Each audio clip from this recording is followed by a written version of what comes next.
নমস্কাৰ এই মুহূৰ্তত আন এটা খবৰ লৈ আহিছো যেহেতু আজি ইতিমধ্যে অসম বিধানসভাৰ শীতকালীন অধিৱেশনৰ দ্বিতীয়টো দিনৰ আৰম্ভণি হৈছে আৰু কালি আছিল প্ৰথমটো দিন কালিৰ দিনটো দেখিবলৈ পোৱা গৈছিল ছখনকৈ বিধেয়ক উত্থাপন হৈছিল আৰু আজি ইতিমধ্যে দ্বিতীয় অধিৱেশনৰ কাৰ্যসূচী আৰম্ভ হৈছে কিন্তু দেখিবলৈ পোৱা গ'ল সদনৰ প্ৰথম অৱস্থাতে আৰম্ভণিতে কিন্তু এক হুলস্থুলীয়া পৰিৱেশৰ উদ্ভৱ হোৱা দেখিবলৈ পোৱা গ'ল সদনৰ মজিয়াত আৰু বিধায়ক ৰূপজ্যোতি কুৰ্মীক সদনৰ পৰা নিলম্বন কৰা হৈছে আমি এই মুহূৰ্তত জনাইছো আজি হৈছে অসম বিধানসভাৰ শীতকালীন অধিৱেশনৰ দ্বিতীয়টো দিন আৰু প্ৰথমটো দিনত দেখিবলৈ পোৱা গ'ল কেইবাখনো বিধেয়ক উত্থাপিত হ'ল আৰু মন্ত্ৰী ডক্টৰ হিমন্ত বিশ্ব শৰ্মাই মাদ্ৰাছা শিক্ষাক লৈ এক বিধেয়ক উত্থাপন কৰিছিল আৰু যি বিধেয়ক উত্থাপনৰ পাছতে হুলস্থুলীয়া পৰিৱেশৰ সৃষ্টি হোৱা কালিৰ দিনটোত পৰিলক্ষিত হৈছিল আৰু তাৰ পাছতে আজি দ্বিতীয় দিনৰ কাৰ্যসূচী আৰম্ভ হৈছে সদন আৰম্ভ হৈছে কিন্তু সদনৰ আৰম্ভণিতে এক হুলস্থুলীয়া পৰিৱেশৰ সৃষ্টি হোৱা দেখিবলৈ পোৱা গ'ল আৰু এই সদনৰ আৰম্ভণিতে সদনৰ পৰা বাহিৰ কৰা হৈছে বিধায়ক ৰূপজ্যোতি কুৰ্মীক আমি জনাইছো হুলস্থুলীয়া পৰিৱেশৰ সৃষ্টি হৈছে দ্বিতীয় দিনৰ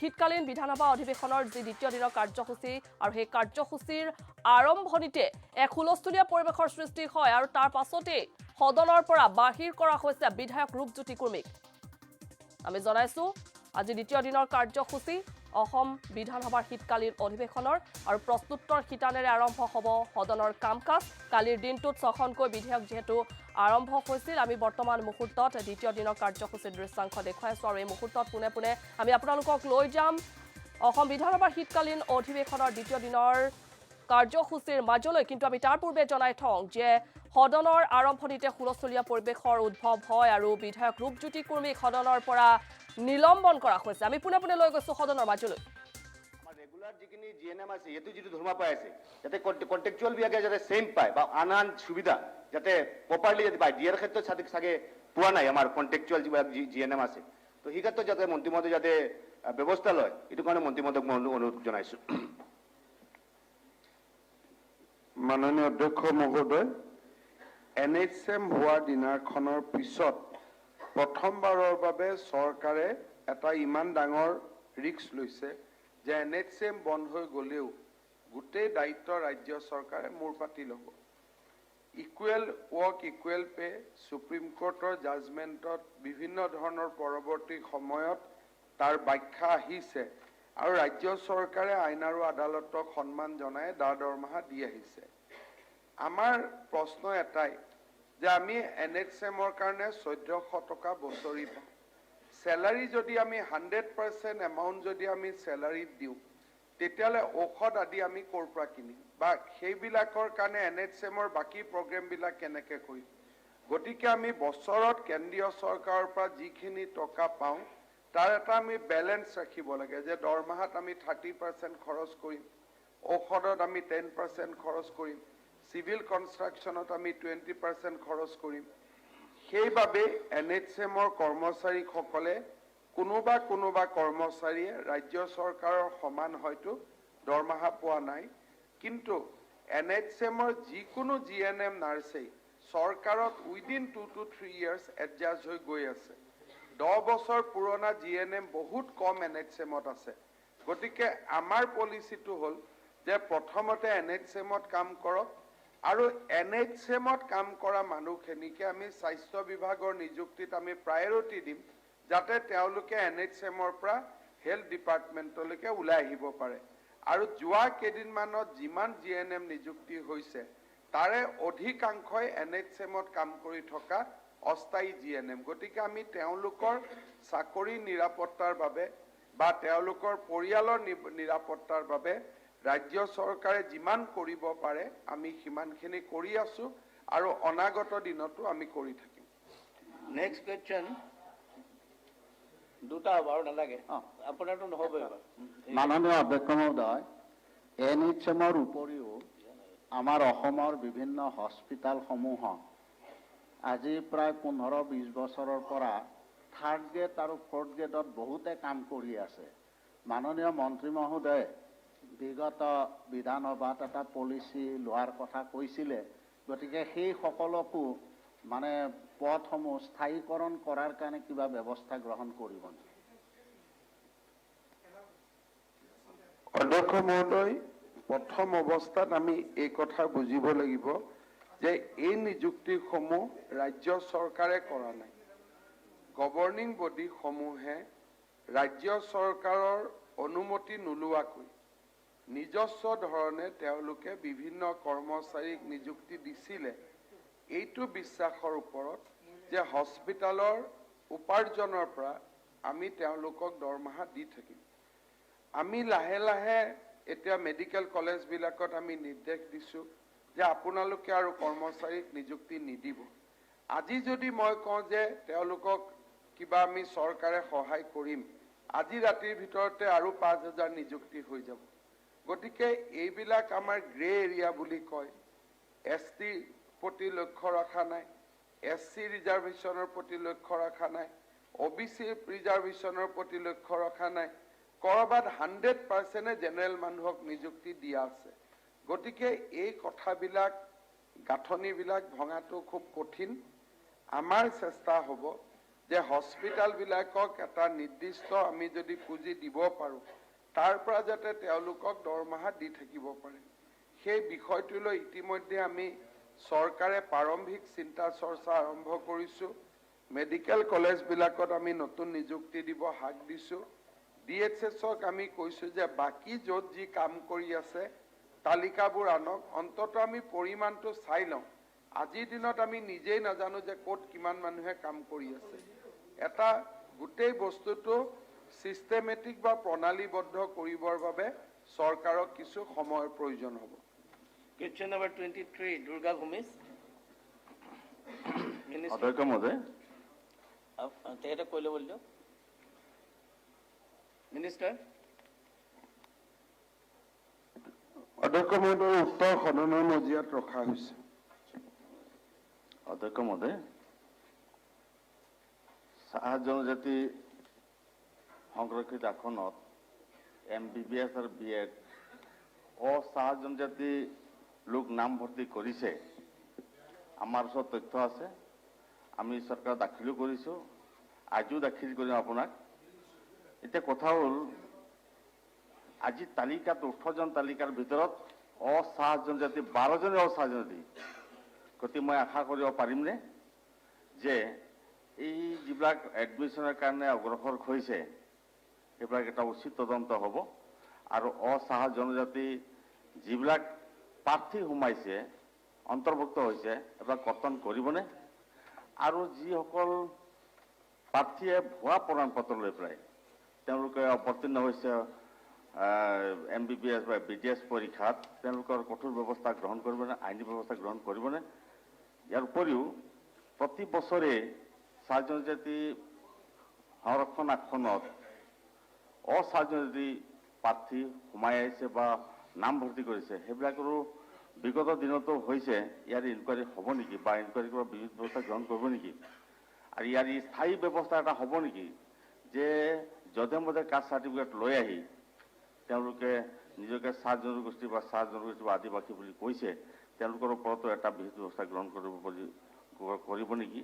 তাকে মই মন্ত্ৰী মহোদয়ৰ পৰা আশা ৰাখিছোঁ। মাননীয় অধ্যক্ষ মহোদয়, চাহ জনজাতিৰ কোটাত চাহ জনজাতি নোহোৱা ব্যক্তিৰ এডমিশ্যন হৈছে বুলি চৰকাৰৰ হাতত কোনো তথ্য নাই।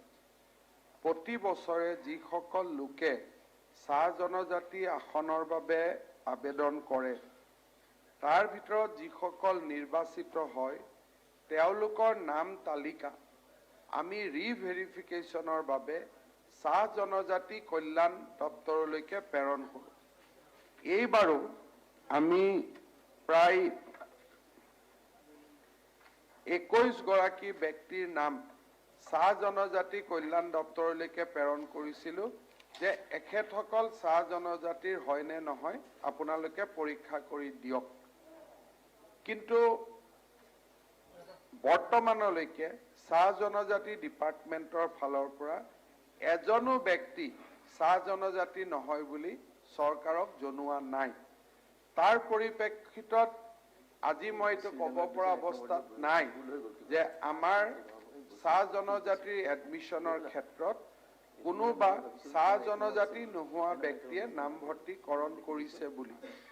যি 12জন ব্যক্তিৰ বিষয়ে মাননীয় সদস্যগৰাকীয়ে উল্লেখ কৰিছে তেওঁলোকৰ যদি নাম পঢ়ি দিয়ে ইতিমধ্যে ৰিপৰ্টবিলাক চাহ জনজাতি দপ্তৰৰ পৰা আহি পৰিছে মই স্পষ্ট কৰি দিব পাৰিম যে তেওঁলোকৰ ক্ষেত্ৰত টি ৱেলফেয়াৰ ডিপাৰ্টমেণ্টৰ ভিউজ কি গতিকে যেহেতু নামখিনি নাই গতিকে মই ক'ব সুবিধা পাইছো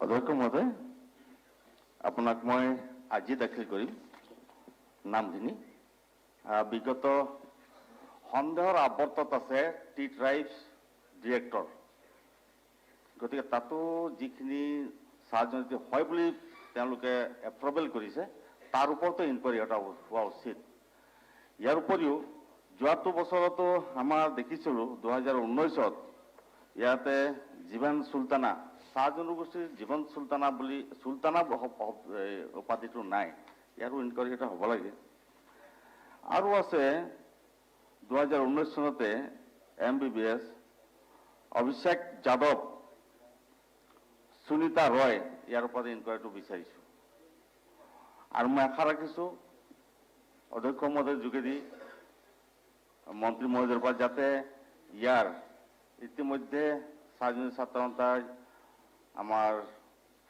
শিক্ষামন্ত্ৰীগৰাকীক স্বাস্থ্যমন্ত্ৰীগৰাকীক নিশ্চয় ইয়াৰ ওপৰত এটা স্মাৰকপত্ৰ দিছে কিন্তু মই আশা ৰাখিছোঁ যেতিয়া টি গাৰ্ডেন টি ট্ৰাইবছ ডিৰেক্টৰৰ পৰা যেতিয়া আহি গৈছে তেন্তে তাৰ ওপৰত ইনকুৱাৰীটো মই বিচাৰিছোঁ ইয়াতো সন্দেহৰ আৱৰ্তত আছে টি ট্ৰাইবছৰ যে নহয় বা হয় ডিৰেক্টৰে কেনেকৈ গম পাব গতিকে মই আশা ৰাখিছোঁ তাৰো ইনকুৱাৰী হওক আৰু অহা দিনবিলাকত যাতে সঠিক চাহ জনজাতি প্ৰমাণ পত্ৰ লৈ যাতে নাম ভৰ্তি কৰিব পাৰে তাৰ কঠোৰ ব্যৱস্থা গ্ৰহণ কৰিবলৈ আশা ৰাখিছোঁ মাননীয় অধ্যক্ষ মহোদয় মাননীয় সদস্য দুৰ্গা ভূমিজ ডাঙৰীয়াৰ যিটো অবজাৰভেশ্যন তাৰ ক্ষেত্ৰত মই দুটামান কথা সদনক ক্লিয়াৰ কৰিব খুজিছোঁ যে এইবাৰো আমাৰ নামভৰ্তিত ৰেশমা বেগম কুমাৰ নীলোফাৰ ৰহমান আৰু ফাৰহান আনসাৰী এই তিনিগৰাকী ছাত্ৰী বা ছাত্ৰই নামভৰ্তিৰ কাৰণে তেওঁলোকে আৰম্ভিক দিশত তেওঁলোকে উত্তীৰ্ণ হৈছে ভেৰিফিকেশ্যনৰ কাৰণে আমি পঠাইছোঁ এগৰাকীক বাদ দি দুইগৰাকীয়ে চাহ জনজাতিৰ বুলি চাহ জনজাতি মন্ত্ৰালয় আৰু নিৰ্দিষ্ট বাগানৰ চাহ জনজাতিৰ এছ'চিয়েশ্যন আৰু জিলা উপায়ুক্তই তেওঁলোকক বাগানৰ হয় বুলি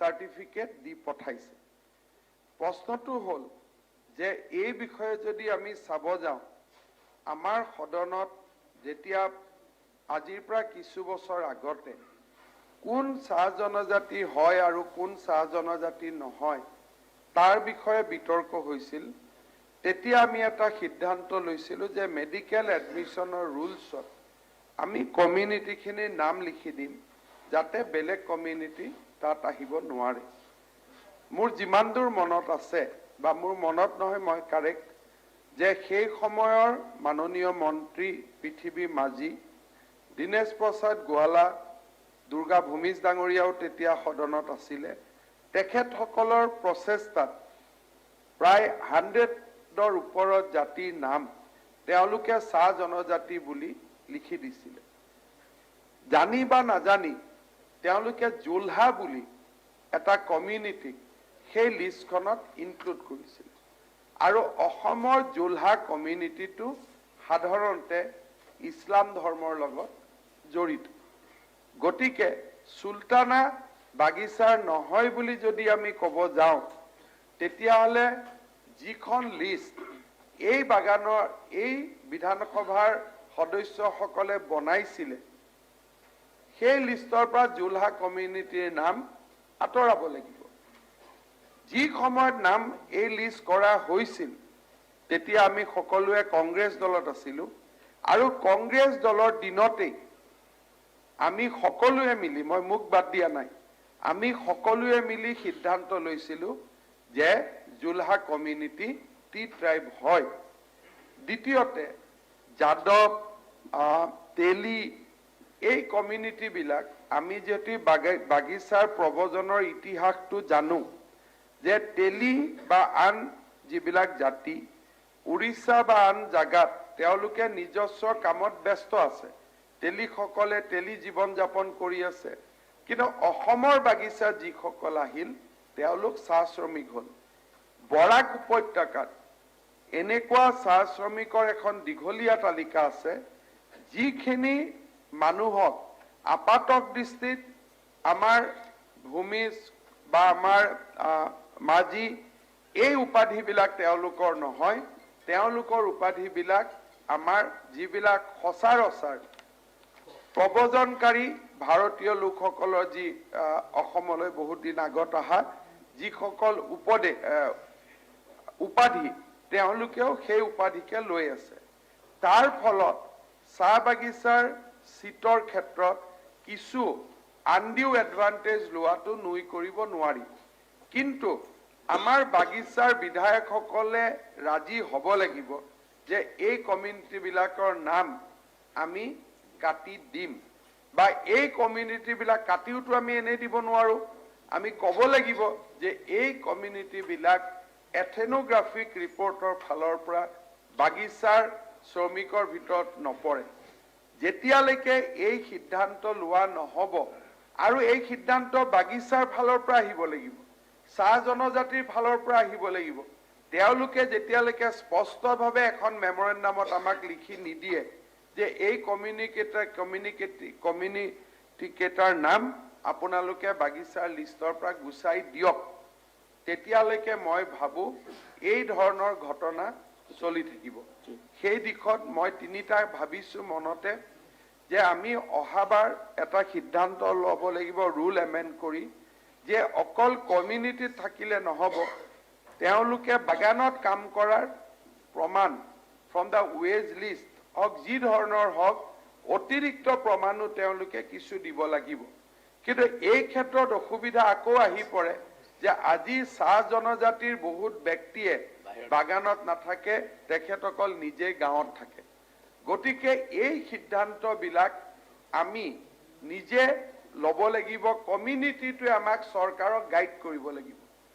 আৰু এটা ব্যৱস্থা হ'ব পাৰে যে আদিবাসী বুলি যদি ৰিজাৰ্ভেশ্যন হয় তেতিয়াহ'লে আদিবাসী কমিউনিটি ইজ ভেৰি লেছ, তাতে হয়তো চাহ জনজাতি যে ইকনমিক আইডিয়া, বাট আদিবাসী ডিনোটছ চাৰ্টেন ট্ৰাইব, য'ত নেকি জোলহা সোমাব নোৱাৰে, তেনেকে আমি ৰিজাৰ্ভেশ্যন কৰিব পাৰিম নেকি? বৰাক আৰু ব্ৰহ্মপুত্ৰৰ চিটকেইটা আমি ভগাব পাৰিম নেকি? তেতিয়া হয়তো ব্ৰহ্মপুত্ৰ ভেলীত এই কনফিউজনটো নাই, এই কনফিউজনটো মেক্সিমাম বৰাক ভেলীৰ পৰা আহে। আমি পপুলেশ্যন ৱাইজত বাগানৰ চিটখিনি বৰাক আৰু ব্ৰহ্মপুত্ৰ আমি ডিষ্ট্ৰিবিউট কৰিব পাৰিম নেকি? এই ধৰণৰ কিছু নতুন কথা আমি চিন্তা কৰিব লাগিব। অধ্যক্ষ মহোদয়ক মই অনুৰোধ কৰিম, আপুনি যদি ভাবে আপোনাৰ নেতৃত্বটো বা আপুনিও আমাৰ চাহ বাগিচাৰ বিধায়কসকলক লৈ এটা কমিটি বনাই দিব পাৰে, যাতে আমাক 30 দিনৰ ভিতৰত তেখেতসকলে পৰামৰ্শ দিয়ে যে এই ব্যৱস্থাটো আমি কেনেকে সংশোধন কৰিব পাৰো।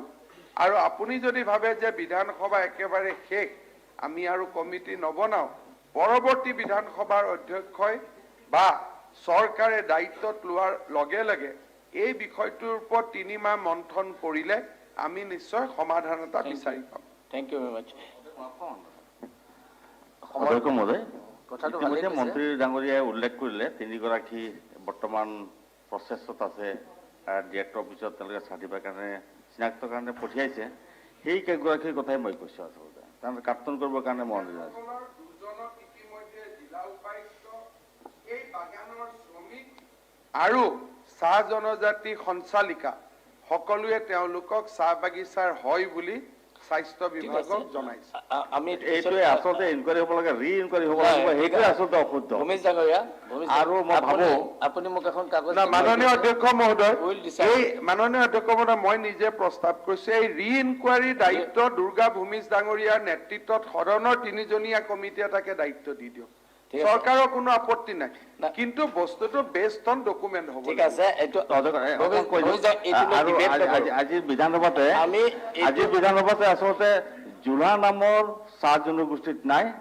আজিৰ পৰা জোৰা নামৰ চাহ জনগোষ্ঠীৰ তালিকা নাই নাই পাৰিব লাগিব, এইটো record হ'ব। ইউ কেনট ডু ডেট এইটো আপুনি কৈলে বদনাম হয় নাই নাই ঠিক আছে মই ভালকে বুজিলো কথাটো আৰু ডেফিনেটলি উইল ট্ৰাই কাৰণ আমি চাহ জনগোষ্ঠীৰ ক্ষেত্ৰত যথেষ্টখিনি এখন সদনে কৰিছে গতিকে আমি বুজিছো আৰু ভূমিজ ডাঙৰীয়া মোক আপুনি বস্তুখিনি দিব সঞ্জয় মানে চৰি তেজ গোহালা কিবা আছিল নেকি আপুনি তাৰপিছত ক'ব আপোনাকো দিম খালি কাৰণ কথাখিনি ডিটেইলছ কৈ দিছে অধ্যক্ষ মহোদয় উত্তৰটো ইতিমধ্যে এইটো এটা গুৰুত্বপূৰ্ণ সমস্যা আমাৰ জনগোষ্ঠীৰ কাৰণে আৰু মন্ত্ৰী ডাঙৰীয়া যিটো উত্তৰ দিছে মই সন্তুষ্ট কিন্তু ইয়াৰ বাস্তৱত ৰূপ দিব লাগিব কাৰণ আলী আহমেদ হুছেইন চাহ জনগোষ্ঠীৰ সামাজিক সাংস্কৃতিক লোক পৰম্পৰাৰ পৰা এক বিন্দু মিল নাই কোনজন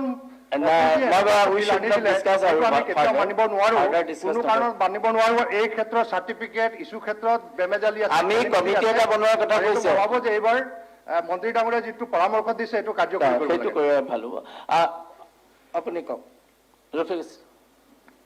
ৰফিকুল ইছলাম মাননীয় অধ্যক্ষ মহোদয় আমাৰ মাননীয় সদস্য দুৰ্গা ভূমিজ ডাঙৰীয়া যিটো প্ৰশ্ন উত্থাপন কৰিছে বহুত ইম্পৰ্টেণ্ট মাননীয় মন্ত্ৰী মহোদয় ইতিমধ্যে ৰিপ্লাই দিছে একচুৱেলি এই ৰিজাৰ্ভেশ্যনখিনি এইকাৰণে হৈছিল যে চাহ বাগান অঞ্চলবিলাকত শিক্ষা দীক্ষাৰ হাৰ বহুত কম বহুত বেকৱাৰ্ড বহুত ভাল এইটো পদক্ষেপ আমিও চবেই ইয়াক এনকাৰেজ কৰিছোঁ হ'ব লাগে এতিয়া যদি চাহ বাগানীৰ নামত কোনো ষ্টুডেণ্টৰ নামত যদি বাহিৰৰ পৰা কোনোবা বক্ৰপথে যদি চাৰ্টিফিকেট লৈছে সঁচাকৈ তদন্ত হৈ ইয়াৰ বিহিত ব্যৱস্থা হ'ব লাগে কেঞ্চেল হ'ব লাগে গোটেইখিনি 100% আমি একমত লগতে মাননীয় অধ্যক্ষ মহোদয় কিছু কথা যিহেতু আহিছে মই নিজে কিছু চাহ বাগান অঞ্চলত গৈছোঁ আমাৰ বৰাকৰ বিধায়কসকল আছে আমাৰ সুজামুদ্দিন ডাঙৰীয়া নিজামুদ্দিন ডাঙৰীয়া আছে এই আলগাপুৰ কাটলিচৰা এই অঞ্চলবিলাকতো বাগান আছে আমিও কেতিয়াবা ইলেকশ্যন পিৰিয়ডত গৈ তাতে আনচাৰী পাইছোঁ আহিছে কোনোবা চুলতান বেগমৰ কথা যে আহিছে য'ত আমি মাঝি পাইছোঁ য'ত আমি ভূমিজ পাইছোঁ তত আমি আপোনাৰ চুলতান বেগমো আমি দুই এজন পাইছোঁ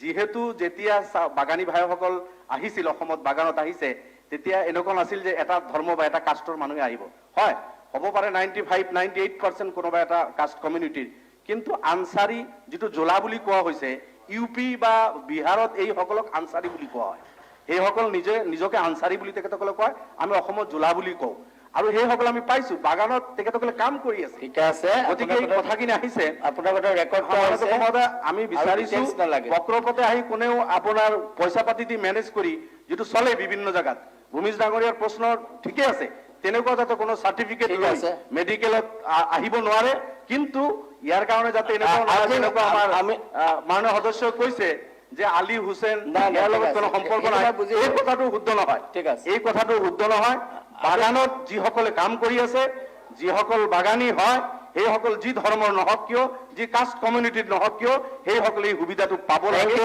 এইখিনি আমাৰ অনুৰোধ থেংক ইউ মই অকণমান আৰু নালাগে নেক্সট কুৱেশ্যনে যাম মই এটাই ক'ব খুজিছোঁ যে এইটো ফেক্ট মই যোৰহাটতো মোৰ বাগান নাই দুখন বাগান এটা ফেক্ট যে এটা জেগাত আমাৰ ইছলাম ধৰ্মীয় বাগানৰ লেবাৰখিনি আছিল মই সুধিছিলোঁ আপোনালোক কেনেকৈ মানে তেওঁলোকে একদম বাগানৰ লাইফষ্টাইলৰ নিচিনাকৈ থাকে লাইন কৰিয়ে থাকে সেইকাৰণে এই কথাটো এটা ডিটেইল ডিছকাশ্যন কৰি আমি কৰিলে ভাল যাতে আমি সহনশীলতাৰে কথাবিলাক বুজি যিটো টি ট্ৰাইবৰ কাৰণে আমি যিটো কথা ভাবিছোঁ সেইটো যাতে প্ৰকৃতাৰ্থত হয় তাৰ কাৰণে কাম কৰিব লাগিব তাত ছেক্ৰিফাইচ অলপ চবেই কৰিব লাগিব গতিকে আই উইল ট্ৰাই কিন্তু মোৰ যিটো কৈছে টাইম ইজ চ' লিমিটেড মই আই ডোণ্ট ন' আৰু I will prefer if the next assembly can do date next question 24 Kamalakshya দেৱপুৰকাষ্ট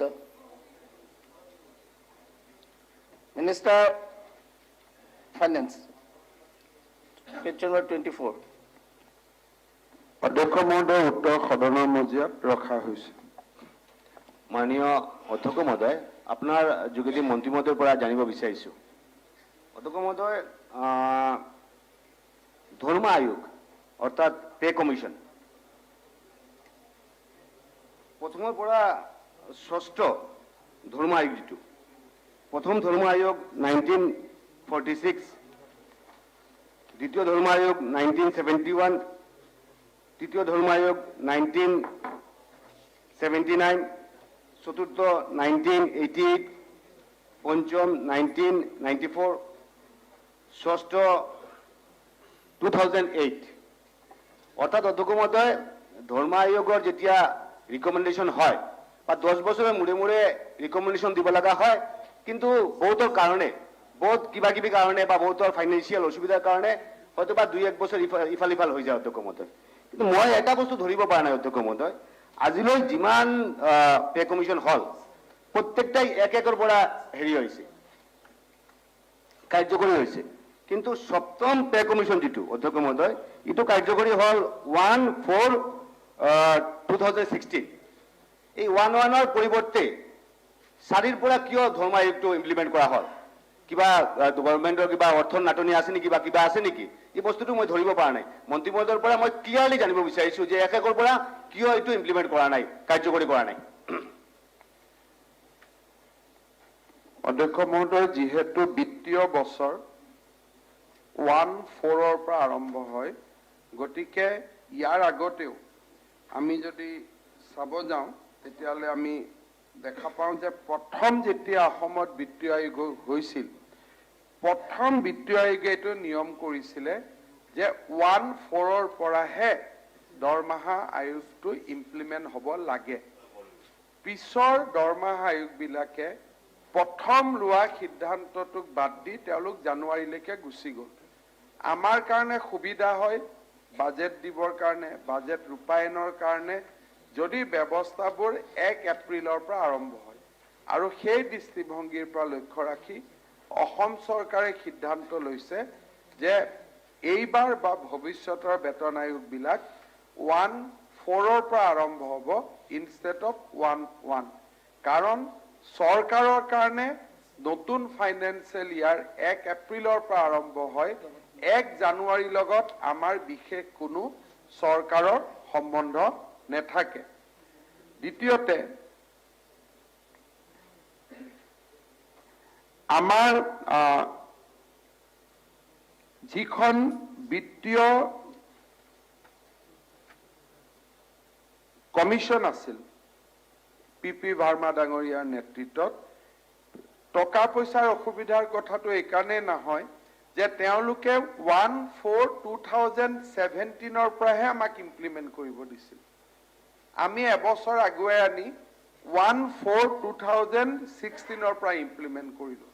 অৰ্থাৎ যদি আমাৰ মন বেয়া হ'লহেঁতেন, আমি কি কৰিলোহেঁতেন যে বিত্তীয় আয়োগে কৈছে 1/4/2017, let us implement from 1/1/2017। কিন্তু আমি সেইটো নকৰি এবছৰ বিত্তীয় আয়োগে 17-ৰ পৰা ইমপ্লিমেণ্ট কৰিব পৰামৰ্শ দিলে, আমি 16-ৰ পৰা দিলোঁ। কিন্তু 1 জানুৱাৰীৰ পৰিৱৰ্তে আমি 1 এপ্ৰিল কৰি দিলোঁ, যাতে এটা ছিষ্টেমত সি পৰিণত হয়। আৰু আপোনালোকে যদি পুৰণা ৰেকৰ্ডত চাই যে প্ৰথম বিত্তীয় আয়োগৰো চুপাৰিচ সেই ধৰণৰে আছিলে। অধ্যক্ষ মহোদয়, মই এটা বস্তু জানিব বিচাৰিছোঁ মন্ত্ৰী মহোদয়ৰ পৰা। প্ৰথমটো হৈছে ঠিক আছে, কিন্তু তাৰ পিছতে যিকেইটা আমাৰ বিত্তীয় আয়োগ হৈছে সিহঁতকতো 1 একৰ পৰা কৰিলে। যদি সিহঁতক কৰিব পাৰিলে এইবাৰ কিয় এইটো চেঞ্জ হ'ল? আৰু ছেকেণ্ডলি এটা বস্তু জানিব বিচাৰিছোঁ, উত্তৰ দিলে লগতে 7th পে কমিশনৰ আমাৰ জানামতে যে কেন্দ্ৰীয় বেতনটো পাব লাগে, আমাৰ অসমৰ যিখিনি ষ্টেট এমপ্লয়ী যিখিনি আছে, তো সিহঁতে কেন্দ্ৰীয় চৰকাৰে বেতনটো পাই আছে নেকি? মন্ত্ৰী মহোদয়ৰ পৰা জানিব বিচাৰিছোঁ। কাৰণ কৰবাত ডিছছেটিছফেকশ্যন কিবা আহি থাকে না, কেন্দ্ৰীয় পোৱা নাই, কোনোবা আন্দোলন কৰি থাকে। তো যেতিয়া গভৰ্ণমেণ্টে যেতিয়া কৈছে যে কেন্দ্ৰীয় পাব, এই প্ৰত্যেকজন এমপ্লয়ীয়ে কেন্দ্ৰীয় পাইছে কি পোৱা নাই, এইটো মন্ত্ৰী মহোদয়ৰ পৰা জানিব বিচাৰিছোঁ। কেন্দ্ৰীয় চৰকাৰৰ কৰ্মচাৰীয়ে কেন্দ্ৰীয় চৰকাৰৰ মতে দৰমহা পায়, ৰাজ্য চৰকাৰৰ কৰ্মচাৰীয়ে ৰাজ্য চৰকাৰৰ বেতন আয়োগৰ মতে দৰমহা পায়। প্ৰাক্তন মুখ্যমন্ত্ৰী তৰুণ গগৈ ডাঙৰীয়াই যেতিয়া প্ৰথম কৈছিল যে কেন্দ্ৰীয় চৰকাৰৰ সমহাৰত দৰমহা পাব, তেওঁ একে কৰি দিয়া নাছিলে, বেচিকটোহে সমহাৰত কৰিছিল। গতিকে কংগ্ৰেছ দলৰ দিনত যি ষ্টেণ্ডাৰ্ড ছেট কৰা হৈছিল তাক আমি ফ'ল' কৰি আছোঁ। সমহাৰত দৰমহা হয়, সমান দৰমহা নহয়। কাৰণ তেওঁলোকৰ হাউচ ৰেণ্ট এলাউন্সৰ নিয়ম বেলেগ, আমাৰ হাউচ ৰেণ্ট এলাউন্সৰ নিয়ম বেলেগ। কিন্তু যিটো স্কেল সেইটো প্ৰায় 100% একে নহ'ব, কাৰণ তেওঁলোকৰ পোষ্টৰ নাম বেলেগ, আমাৰ পোষ্টৰ নাম বেলেগ, বা তেওঁলোকৰ যি কাম কৰে আমাৰ যি কাম কৰে সেই কাম মিলালে মোটামুটি একে ধৰণৰ দৰমহা আমি দিওঁ। তেওঁলোকৰ ডাইৰেক্টৰজন হৈছে আটাইতকৈ তলৰ ৰেংকৰ অফিচাৰ, আমাৰ ডাইৰেক্টৰজন হ'ল আটাইতকৈ হায়েষ্ট ৰেংকৰ অফিচাৰ। এতিয়া যদি ডাইৰেক্টৰজনে বিচাৰে মোক ডাইৰেক্টৰৰ দৰমহা দিয়ক, নাম লৈ নহ'ব। কিন্তু তেওঁলোকে যি কাম কৰে, আমি যি কাম কৰোঁ, দুইটাৰ যেতিয়া মিল হয়, তেতিয়া আমাৰ অধিকাংশ কৰ্মচাৰীয়ে পে স্কেল কেন্দ্ৰীয় চৰকাৰৰ সমহাৰত পায়, সমানত নাপায়। এই বস্তুটো যি ধৰণে আগৰ কংগ্ৰেছ চৰকাৰৰ দিনত যি প্ৰিন্সিপল লোৱা হৈছিল, সেই প্ৰিন্সিপলটোকে আমি চলাই আছো, আৰু তাত কোনো ব্যতিক্ৰম ৰাজ্য চৰকাৰে কৰা নাই। আমিনুল ইছলাম। মাননীয় অধ্যক্ষ মহোদয়,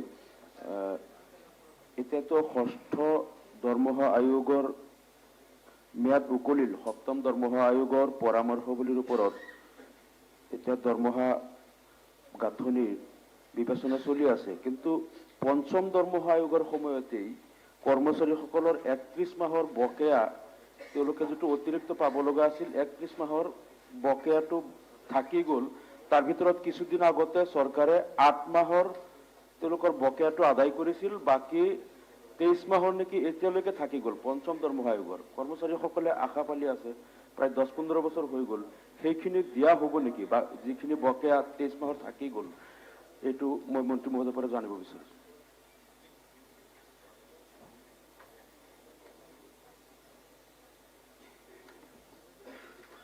অধ্যক্ষ মহোদয়, মাননীয় কৰ্মচাৰীজনে যিটো 23 মাহৰ কথা উল্লেখ কৰিছে, it goes back to 6 pay commission. অৰ্থাৎ যেতিয়া অসমত কংগ্ৰেছৰ চৰকাৰ আছিলে, সেই সময়ত 6 পে কমিশ্যন আহিছিল, আৰু আমাৰ চৰকাৰৰ দিনত 7 পে কমিশ্যন আহিছিল। কমলাক্ষ পুৰকায়স্থ ডাঙৰীয়াই কোৱাৰ দৰে যে আমি পে কমিশ্যন লগে লগে ইমপ্লিমেণ্টেশ্যন নহয়, ৰিপৰ্ট দেৰিকৈ আহে। ৰিপৰ্ট যেতিয়া দেৰিকৈ আহে, সেই সময়ৰ চৰকাৰৰ দায়িত্ব থাকে যে ডেট অফ ইমপ্লিমেণ্টেশ্যনৰ পৰা তেওঁলোকক এৰিয়াৰ দিব লাগে। আমাৰ চৰকাৰে যেতিয়া সপ্তম দৰমহা আয়োগৰ প্ৰতিবেদন পালে, ডেট অফ ইমপ্লিমেণ্টেশ্যন 1/4/2017 দিছিলে। আমি কেবিনেটে ইনষ্টেড অফ 1/4/2017 আমি 1/4/2016 পৰা এৰিয়াৰ আমি দি দিলোঁ। কিন্তু আগৰ কালচোৱাত যদিও government is a continuous process, মই ৰেফাৰেঞ্চটো এইকাৰণে আনিবলগীয়া হৈছিল, ষষ্ঠ দৰমহা আয়োগৰ যেতিয়া প্ৰতিবেদন দিছিলে, তেতিয়া চৰকাৰে তেওঁলোকক প্ৰথমতে কোনো এৰিয়াৰ দিয়া নাছিলে। কৰ্মচাৰী আন্দোলন সংগ্ৰাম দুইটা কৰাৰ পিছত কোনোবাবাৰ পঞ্চায়ত নিৰ্বাচনৰ আগত 6 মাহৰ এৰিয়াৰ দিয়ে, কোনোবাবাৰ পাৰ্লিয়ামেণ্ট ইলেকশ্যনৰ আগত 6 মাহ এৰিয়াৰ দিয়ে, শেষত বিধানসভা নিৰ্বাচনৰ আগত ফাইনেলি 6 মাহৰ এৰিয়াৰ দৰমহা দি কৰ্মচাৰী পৰিষদক তেতিয়া চৰকাৰে জনাই দিছিলে যে আপোনালোকে আৰু এই ডিমাণ্ডটোত লাগি নাথাকিব, এইটো বন্ধ কৰক। তেওঁলোকে যদিও সন্মতি দিয়া নাছিল, তেওঁলোকে প্ৰতিবাদো কৰা নাছিল, আৰু মোটামুটি সেই কিতাপখন তেতিয়াই বন্ধ হৈ গ'ল। 7 পে কমিশ্যনৰ ইমপ্লিমেণ্টেশ্যন আৰম্ভ হোৱাৰ পিছত আমি 6th বা 5th পে কমিশ্যনৰ এৰিয়াৰলৈকে আমি ঘূৰি যাব নোৱাৰোঁ। মই ভাবোঁ যে ৰাজ্য চৰকাৰৰ কৰ্মচাৰীসকলে এইটো এপ্ৰিচিয়েট কৰিব আমাৰ ক্ষেত্ৰত, যে আমাক 2017ৰ 1 এপ্ৰিলৰ দিয়াৰ পিছতো আমি 1/4/2016 পৰা এৰিয়াৰ দিলোঁ, আৰু আন চৰকাৰে প্ৰাপ্যখিনি দিবলগীয়া হোৱাৰ পিছতো প্ৰাপ্যখিনি নিদিয়াকৈ থাকি গৈছিল। আজি আমি আমাৰ ৰাজ্য চৰকাৰৰ কৰ্মচাৰীসকলক আপোন ঘৰ, বিদ্যালক্ষ্মী, এতিয়া আমি তেওঁলোকক ইঞ্চুৰেঞ্চ বা তেওঁলোকক মেডিকেল যিটো ৰিইম্বাৰ্চমেণ্ট, তাৰ সৰলীকৰণৰ কাৰণেও আমি তেওঁলোকৰ লগত কথা বতৰা পাতি আমি সম্পূৰ্ণ এটা শুদ্ধ দিশত আগবাঢ়িছোঁ।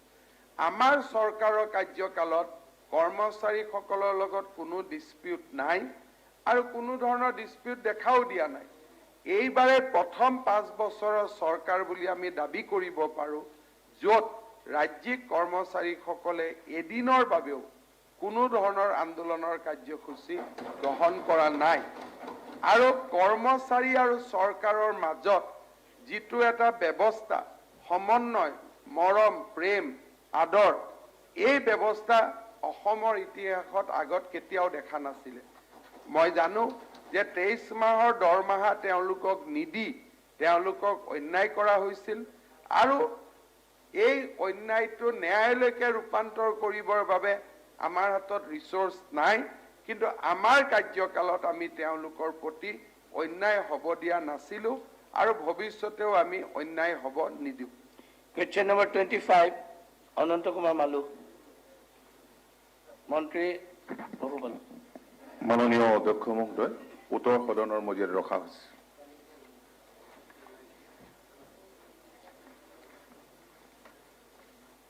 মাননীয় অধ্যক্ষ মহোদয় উত্তৰ মই পাইছোঁ আৰু মন্ত্ৰী মহোদয়ে কৈছে যে পশু চিকিৎসালয় আৰু ডাক্তাৰ কোৱাৰ্টাৰ নিৰ্মাণৰ বাবে 34,86,630 টকা প্ৰশাসনিক অনুমোদন দিয়া হৈছে আৰু অচিৰেই নিৰ্মাণ কাম আৰম্ভ কৰা হ'ব তাৰ কাৰণে মই মন্ত্ৰী মহোদয়ক ধন্যবাদ জ্ঞাপন কৰিছোঁ কিন্তু স্যাৰ দুটা কাম বাকি থাকিলে তাতে ক্ষেত্ৰ সহায়ক আৰু পিয়নৰ থকাৰ কোৱাৰ্টাৰ আছিলে সেই দুটা যদি কৰি দিলেহেঁতেন তেতিয়াহ'লে মই নথৈ আনন্দিত হ'লোহেঁতেন স্যাৰ মই এটা কথা ক'ব বিচাৰিছোঁ ভগৱান শ্ৰীকৃষ্ণ মাঠতে গৰু চৰাইছিলে ধেনু চৰাইছিলে কি কাৰণে চৰাইছিলে বিশ্ব ব্ৰহ্মাণ্ডৰ সৃষ্টিকৰ্তা ভগৱান শ্ৰীকৃষ্ণ তেওঁৰ কি আন কোনো কাম নাছিলে নেকি তেওঁ ধেনু চৰাইছিলে তেখেতে জীৱ শিক্ষা দিছিলে যে ধেনু চৰাৰ অৰ্থ হ'ল এই গৰু ম'হ আৰু ছাগলী আমাক গাখীৰ দিয়ে আৰু এই গাখীৰৰ পৰা উৎকৃষ্ট খাদ্য মানৱ জাতি জীয়াই থকাৰ কাৰণে দধি ঘি ছানা ক্ষীৰ সুস্বাদু মিষ্টি পনীৰ আদি এই গাখীৰৰ পৰাই সৃষ্টি হয় সেইকাৰণে আমাৰ এই জীৱ জন্তুসকলক অধিক গুৰুত্ব দিব লাগে আৰু বিত্তমন্ত্ৰী মহোদয়ক মই অনুৰোধ জনাইছোঁ যে এই পশু চিকিৎসা বিভাগৰ ওপৰত অধিক গুৰুত্ব দি আমাৰ বিভাগীয় মন্ত্ৰী মহোদয়ে যাতে অধিক সা সুবিধা দিব পাৰে এই জীৱ জন্তুসকলক তাৰ কাৰণে আপোনাৰ জৰিয়তে মই বিত্তমন্ত্ৰী মহোদয় আৰু আমাৰ বিভাগীয় মন্ত্ৰী মহোদয়ক দৃষ্টিগোচৰ কৰিছোঁ মাননীয় অধ্যক্ষ মহোদয় সন্মানীয় সদস্যগৰাকীক মই ধন্যবাদ জনাইছোঁ অসমৰ আৰ্থ সামাজিক দিশৰ দ্ৰুত উন্নয়নৰ ক্ষেত্ৰত পশুপালন আৰু পশু চিকিৎসা বিভাগে অপৰিসীম দায়িত্ব পালন কৰাটো উচিত বা পালন কৰিব পাৰে কিন্তু কথা হ'ল যে যিটো সময়ত মই এই বিভাগৰ দায়িত্ব গ্ৰহণ কৰিছিলোঁ সেই সময়ত বিভাগটো একেবাৰে মৃতপ্ৰায় অৱস্থাত আছিল কিন্তু যোৱা দিনকেইটাত আমি ইনফ্ৰাষ্ট্ৰাকচাৰ ডেভেলপমেণ্টৰ কাৰণে যথেষ্টখিনি কাম কাজ আমি কৰিছোঁ RIDFতো কৰিছোঁ ৰাজ্যখনত বৰ্তমান 438খন পশু চিকিৎসালয় আৰু 767খন পশু চিকিৎসা উপকেন্দ্ৰ আছে আৰু এইবিলাক নিৰ্মাণৰ কাৰণে আমি বিভিন্ন আঁচনিৰ অধীনত আমি অন্তৰ্ভুক্ত কৰিছোঁ আৰু ইয়াৰ উপৰিও যোৱা 4.5 বছৰত আমি যিবিলাক খালী পদ আছিল বিশেষকৈ 100তকৈ অধিক 103জন ভেটেৰিনেৰী অফিচাৰ আমি নিযুক্তি দিছোঁ APSCয়ে নিৰ্বাচিত কৰি দিছে আৰু সেইসকলক নিযুক্তি দিছোঁ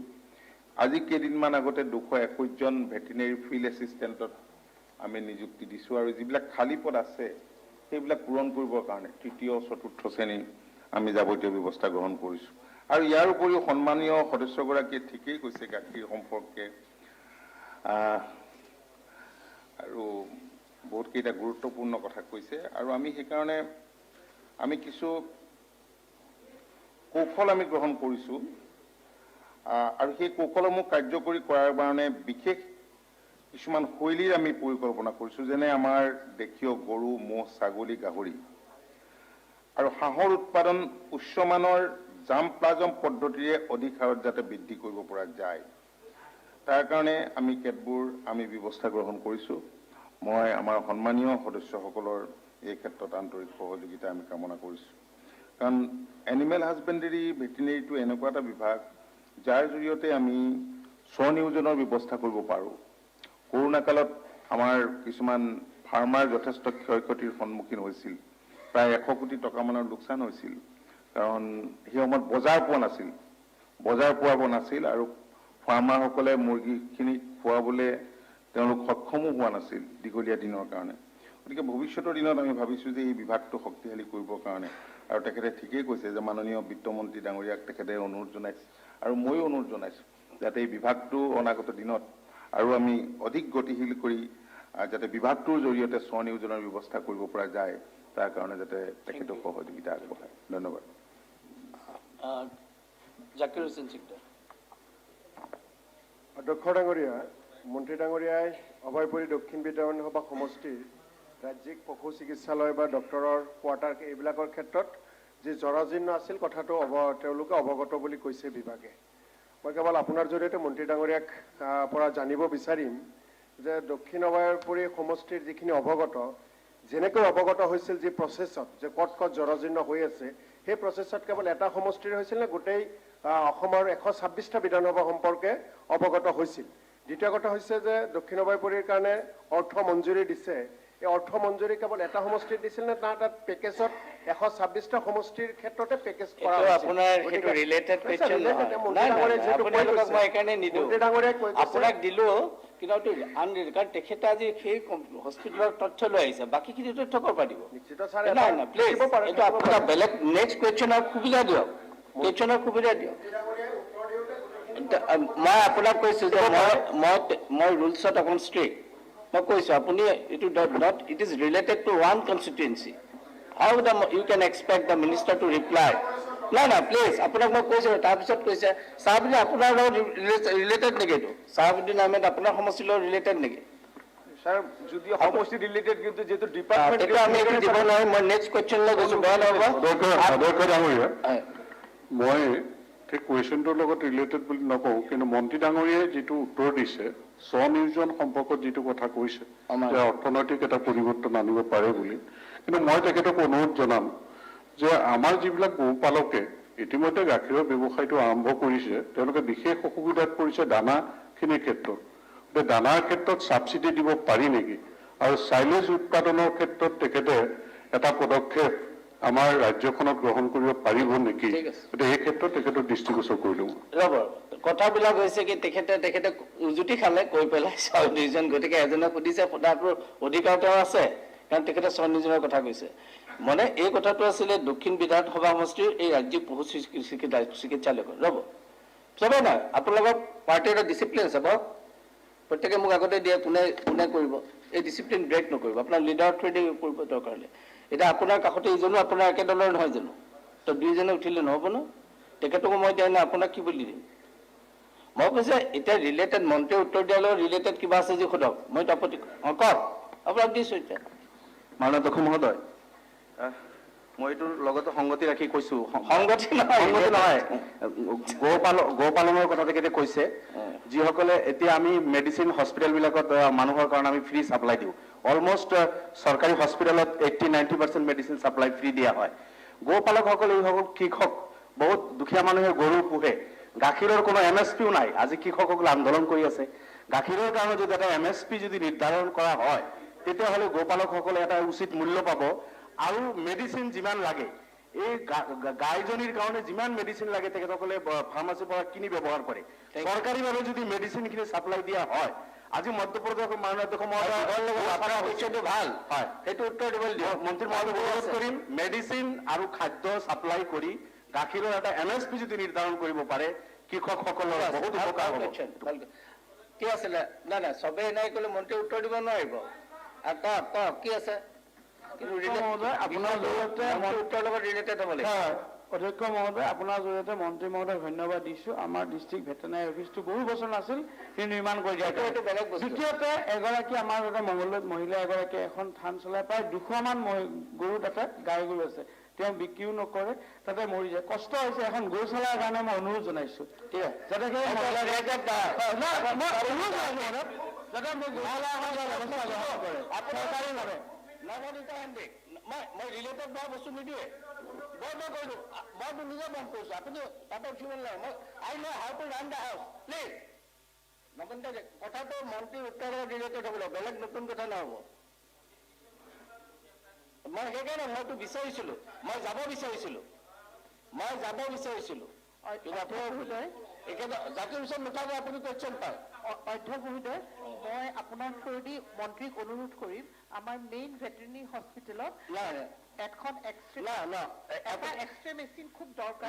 সেইটো আপুনি ইয়াত কুৱেশ্যনত কৰিব নোৱাৰে। মন্ত্ৰী যিটো দুটা কথা, মন্ত্ৰী ডাঙৰীয়া, অতুল বৰুৱা ডাঙৰীয়া, এখেতে কৈছে আপুনি স্বনিয়োজনৰ কথাৰ ক্ষেত্ৰত তেখেতে এটা অসুবিধা পাইছে ভক, আৰু তেখেতে এটা কৈছে মিনিমাম ছাপৰ্ট প্ৰাইচ এটা দিব পাৰি। এই দুটা জাষ্ট উত্তৰ দিয়ক, তাৰপিছত মই নেক্সট কুৱেশ্যন যাম। আৰু ব্ৰিফ কৰি দিব যাতে এটা কুৱেশ্যন ল'ব পাৰোঁ। সেইবিলাক নাহে, তেনেকৈ কুৱেশ্যন কৰাটো উচিত নহয়। মাননীয় অধ্যক্ষ মহোদয়, মই সন্মানীয় সদস্য পদ্ম হাজৰিকা ডাঙৰীয়াৰ পৰা ডাঙৰীয়াকে ধৰি আমাৰ সন্মানীয় সদস্য সন্দিকৈ ডাঙৰীয়ানীলৈকে যিকেইটা ইয়াত প্ৰশ্ন কৰিছে, চবৰ উত্তৰটো নিদিব, ধন্যবাদ জনাইছোঁ। মই সাঙুৰিয়ে উত্তৰটো দিব বিচাৰিছোঁ। পদ্ম হাজৰিকা ডাঙৰীয়াই সন্মানীয় সদস্যগৰাকীয়ে তেখেতে নিজাববীয়াকৈ মই দেখিছোঁ, গৈছিলোঁ কন্যাকা বুলি এখন ডাঙৰ কৃষি ফাৰ্ম, য'ত তাত গৰু আছে, গাহৰি আছে, মাছ আছে, সুন্দৰকৈ খুলিছে। আৰু সেইকাৰণে তেখেতে এই বিষয়টোৰ লগত যিহেতু ডিপলি ইনভলভ হৈ আছে, এই বিষয়টো সম্পৰ্কে সজাগ, আৰু ইয়াৰ জৰিয়তে যে স্বনিয়োজনৰ ব্যৱস্থা কৰিব পৰা যায় সেই কথাটো সঠিকভাৱে হৃদয়ংগম কৰিছে, আৰু আমিও কৰিছোঁ। কাৰণ যোৱা সময়ছোৱাত আমি প্ৰায় 15,000 মান এনেধৰণৰ নিবনুৱা যুৱক যুৱতী আমি প্ৰশিক্ষণ দিছোঁ হাঁহ কুকুৰা মুৰ্গী পালনৰ, আৰু প্ৰায় 5,000 মানক তেওঁলোকে যাতে বেংকৰ ঋণ পায় এই ক্ষেত্ৰত আমি সহায় সহযোগিতাও কৰিছোঁ। Thank U. কৰোণা কালত ইয়াত যিবিলাক ফিড মিল আছিল, সেই ফিড মিলবিলাক বন্ধ হৈ পৰিছিল, যিহেতু বাহিৰৰ পৰা ইনগ্ৰেডিয়েণ্ট আনিব পৰা হোৱা নাছিল। সমস্যা কেতবোৰ আছে, আৰু তেখেতে ছাবচিডিৰ কথা কৈছে, আৰু সন্মানীয় এগৰাকী সদস্যই মেডিচিনৰ মিনিমাম ছাপৰ্ট প্ৰাইচৰ কথা কৈছে।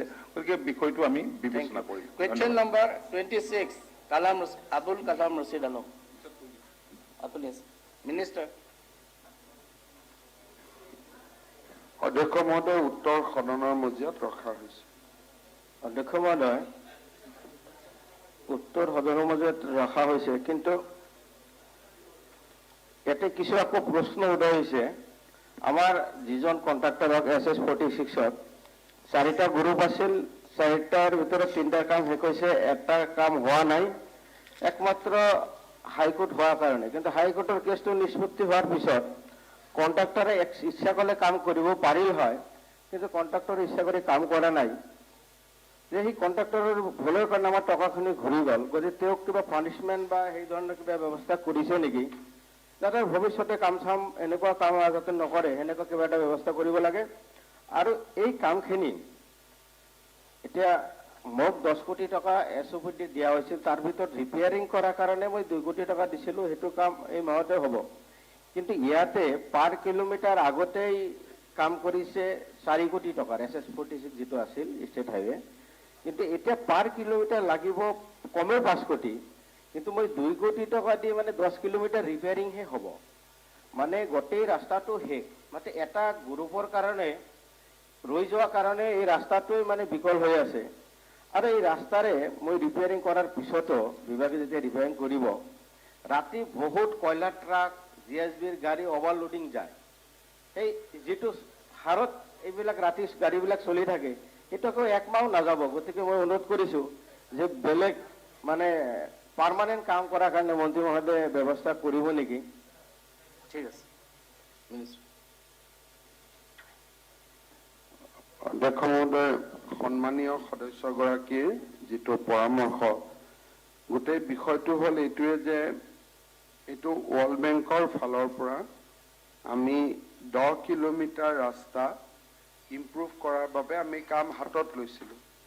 হাইকোৰ্টত বহুত দিন থাকিলে, অৱশেষত হাইকোৰ্টে যদিও ডিপাৰ্টমেণ্টৰ সপক্ষে ৰায় দিলে, তেতিয়ালৈকে ৱৰ্ল্ড বেংকে বিচাৰিলে যে আমাৰ লোনটো আপোনালোকে কনক্লুড কৰক, অৰ্থাৎ আমি আৰু এই লোনটো চলাই নাথাকোঁ। গতিকে আমি প্ৰথম অৱস্থাটো হাইকোৰ্টক কৈছিলোঁ যে আপোনালোকে যদি ষ্টে অৰ্ডাৰ দিয়ে এই কামটো ৱৰ্ল্ড বেংকৰ পৰা ওলাই যাব, আৰু সেইটোৱে হ'ল যে আজি কামটো হাতৰ পৰা ওলাই গ'ল। 10 কিলোমিটাৰ ৰাস্তা যিটো ষ্টেণ্ডাৰ্ডত আমি কৰিছিলোঁ সেইটো ষ্টেণ্ডাৰ্ডত কৰিবৰ কাৰণে নিয়াৰ এবাউট 40-50 crores লাগিব আপাততক দৃষ্টিত। মই ৰাস্তাটোলৈকে যোৱা নাই, কিন্তু মই যিটো বুজিছোঁ পৰৱৰ্তী সময়ত এনেকুৱা কিবা সুযোগ পালে ৱৰ্ল্ড বেংকে হওক চেণ্ট্ৰেল গভৰ্ণমেণ্টৰ কিবা স্কিমতে হওক আমি সোমাবৰ বাবে যত্ন কৰিম। কিন্তু দলংখন ইতিমধ্যে আমি অনুমোদন পালোঁ, গতিকে দলংখনৰ কামটো এতিয়া হ'ব। বাকী ৰাস্তাটো কিছুদিন ৰিপেয়াৰ কৰি ৰাখোঁ আৰু যেতিয়াই সুযোগ সুবিধা পাওঁ আমি এই ৰাস্তাটো ধৰাৰ বাবে চেষ্টা কৰিম।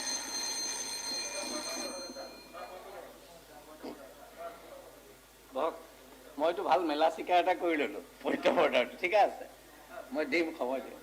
আপুনি কওক, লাষ্টৰ পৰা দিছোঁ আপোনাৰ পইণ্ট অফ অৰ্ডাৰ।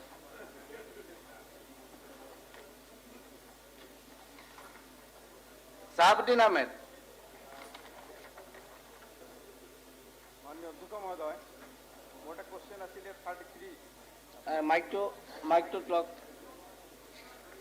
কুৱেশ্যন 33। মাইকটো আপুনি চুইচ দি লওক। কোৱেশ্যন নম্বৰ 33 PWD ডিপাৰ্টমেণ্টৰ ওপৰত আছিলে ছাৰ। মোৰ মানে নাই, ঠিকে আছে, চাউণ্ড ঠিক আছে, তেখেতে কওঁতে দূৰৰ পৰা কৈছে। অঁ কওক, মাইক ঠিকে আছে। তো মন্ত্ৰী মহোদয় মানে ইয়াত আমাৰ যদিও মোৰ প্ৰশ্নটো হয়তো অহা নাই টাইমৰ কাৰণে, কিন্তু ইয়াত মানে যিখিনি তথ্য বিচাৰি দিছে ইয়াত মানে আমাৰ ব্ৰিজৰ কথাখিনি আছিলে 16, 17, 17, 18, 18, 19, 19, 20। ইয়াত আমাৰ 17, 18, 16, 17 নীল আছে, ব্ৰিজ RCC ব্ৰিজৰ কথাটো আছিলে ছাৰ। ইয়াত 17, 18 PMGSY 6খন ৰাস্তা দেখুৱাইছে। আমাৰ 1000 SPT ব্ৰিজ কনভাৰ্চনত এটা দেখাইছোঁ আমাৰ। RIDP আপোনাৰ 15 এটা দেখুৱাইছে। তো এতিয়া ঘটনা হৈছে ছাৰ, মোৰ ইয়াত সমষ্টিত 11খন ব্ৰিজ দেখুৱাইছে RCC ব্ৰিজ, কিন্তু দুৰ্ভাগ্য যে 1917 20 চন চলি আছে, এখন ব্ৰিজৰ কাম আজিলৈকে আৰম্ভ হোৱা নাই। যদি ইয়াত দেখুৱাইছে বৰ্ষ হিচাপে ব্ৰিজখিনি, কিন্তু এতিয়ালৈ আজিলৈকে এখন ব্ৰিজৰ কাম আৰম্ভ হোৱা নাই। কেইখন ব্ৰিজ আছে ইয়াতে আপোনাৰ 17, 18 আছে 6খন, 7খন, আপোনাৰ 18, 19 আছে 3খন, 19, 20 আছে 1খন। আজিলৈকে দুৰ্ভাগ্য এখনো ব্ৰিজ আৰম্ভ হোৱা নাই ছাৰ। ঠিক আছে, এইটা আছে। আৰু আমাৰ ছাৰ SOPD জিৰ স্কিম দিয়া হৈছিল মোৰ ৰাস্তা। এইবাৰ আপোনালোকে জানে যে যোৱা বানপানীত জলস্য সমষ্টি অসমৰ ভিতৰত নাচাকাৰ হৈছে। মই প্ৰায় 53 নাম্বাৰ্ছ ৰোড ডেমেজ হৈছে। তাৰপিছত ছাৰ শ্বৰ্ট আউট কৰি 24 নাম্বাৰ্ছ SOPD জিৰ কাৰণে দিয়া হৈছিলে, কিন্তু ইয়াত তাৰমানে 50 লাখ, 60 লাখ, 90 লাখ দিয়া হৈছিলে। তেতিয়া মাননীয় মন্ত্ৰী মহোদয়ে এইটো অবজেকশ্যন কৰিছে যে টকাটো কম হৈছে, 2-3টা স্কিম এবাভ 1 crore দিব লাগে। তেতিয়া তেখেতক মই লগ কৰিছিলোঁ। লগ কৰাৰ পিছত তেখেতে ক'লে দাদা এনে কথা, মই ছাৰ এনে দিছিলোঁ। তেখেতে ক'লে যে আপুনি কেইটামান স্কিম ডাঙৰ দিয়ক, 2 দিন মানে আপুনি 1 crore ওপৰত দিয়ক। তেতিয়া ইঞ্জিনিয়াৰৰ লগত ছাৰ বহি আলোচনা কৰি হিচাপে দিয়া হ'ল, কিন্তু ইয়াত যিটো তথ্য বা যিটো ৰিপৰ্ট দিছে কাৰেকশ্যন ৰিপৰ্টটো দিয়া হোৱা নাই ছাৰ। এইটো যিটো মানে আমাৰ মন্ত্ৰী ছাৰ অবজেকশ্যন কৰাৰ পিছত আপোনাৰ পইণ্টকেইটা অকণমান লিখিতভাৱে মোক সেই উত্তৰটো আজি দি দিব। গতিকে কাৰেকশ্যন দিয়া হৈছে, গতিকে মন্ত্ৰী মহোদয়ক মই দিয়া হৈছে। গতিকে এইটো যাতে লিখি দিব। কেইবাটাও পইণ্ট কাৰণে মই লিখিবলৈ অসুবিধা হ'ব পাৰে। আপোনাৰ গোটেইকেইটা পইণ্ট লিখি মোৰ তাত আজি আফটাৰ ব্ৰেক মোক দি দিব। ঠিক আছে, থেংক ইউ। ডিপাৰ্টমেণ্টত মই কণ্টেক্ট কৰাম।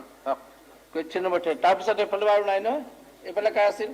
অঁ, এই তেখেতক দিছোঁ প্ৰথম আপোনাৰ ছিনিয়ৰটো।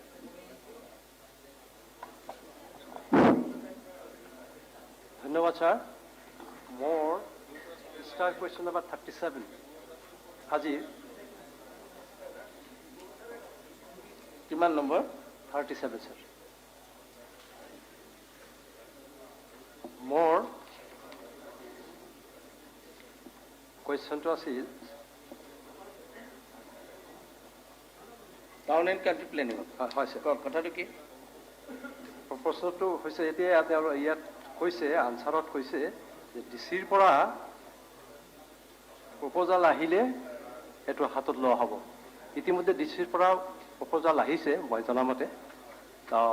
লাগিলে মই প্ৰভাইড কৰিব পাৰিম, আজি নহ'লে কালিৰ ভিতৰত প্ৰভাইড কৰিব পাৰিম ছাৰ। সেইটো হ'ব লাগে যে ইমিডিয়েট হ'ব ঠিক লাগে আছে, আমাৰ আপুনি- তাত মিৰচনটো বহুত হয় ছাৰ হেফাজাৰলি মানুহে যথেষ্ট ই হৈছে অসুবিধা হৈছে আৰু পপুলেশ্যন যথেষ্ট বেছি আপুনি ডিচিৰ প্ৰপ'জেলৰ কপি এটা সৈতে মোক দি আছে, দি। তালৈ পঠিয়াই দিম ঠিক আছে থেংক ইউ ছাৰ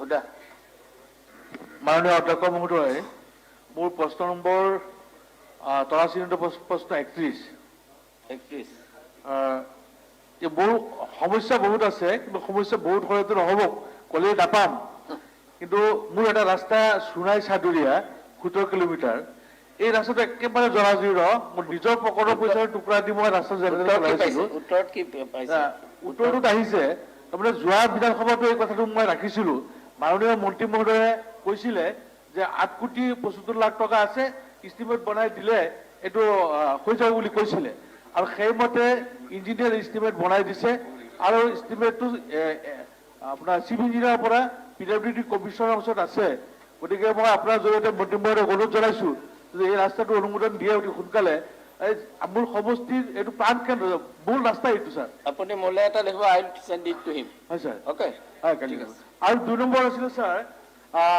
মোৰ সমষ্টিৰ ৰূপহী হাই ছেকেণ্ডেৰী স্কুল ৰূপহী হাই ছেকেণ্ডেৰী স্কুলত কলা আৰু বিজ্ঞান দুইটা শাখা আছে 91 চনত বিজ্ঞান শাখাটো প্ৰভিন্সিয়েলাইজ কৰিলে আৰু কলা শাখাটো ছাৰ নকৰিলে এইটো একে কুৱেশ্যন নে বেলেগ কুৱেশ্যন নাই এইটো কুৱেশ্যন নম্বৰ 58 তৰাবিহীন ৰ'ব তৰাবিহীন 58 কওক